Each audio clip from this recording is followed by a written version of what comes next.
mardi 16 mars, nous étions dans le Ouassoulou profond, au confin de la Guinée d'un côté et de la Côte d'Ivoire de l'autre, donc le vrai sud et le grand sud du Mali.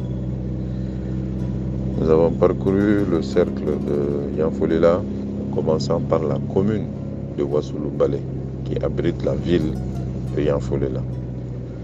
Nous avons eu les salutations du sage et rencontré toutes les autorités administratives, sécuritaires, traditionnelles et religieuses, avant d'avoir une visite rafraîchissante auprès du juge de paix de la contrée. Ce juge, qui se prénomme Moussa, a été primé comme le juge le plus proche des aspirations des populations et le plus droit du pays. Quand un juge est célébré de la sorte, c'est un devoir cardinal que d'aller l'encourager et le saluer. Nous avons tenu à le faire à Yanfolila.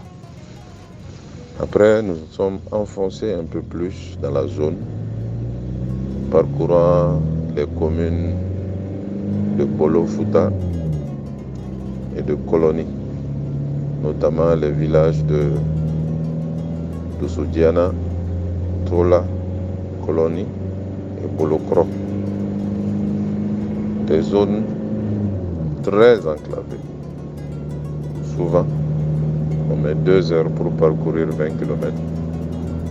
Donc la question des voies de sortie est cruciale pour les populations. La santé souvent est liée à cela. Le développement économique évidemment, puisque les produits pour être évacués nécessitent de bonnes voies. Les questions d'éducation aussi nous ont été soumises.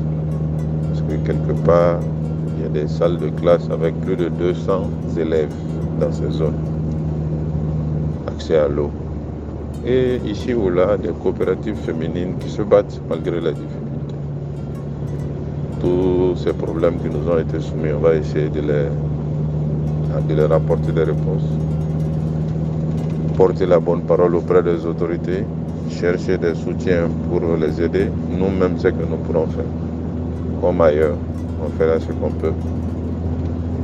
Et on se projette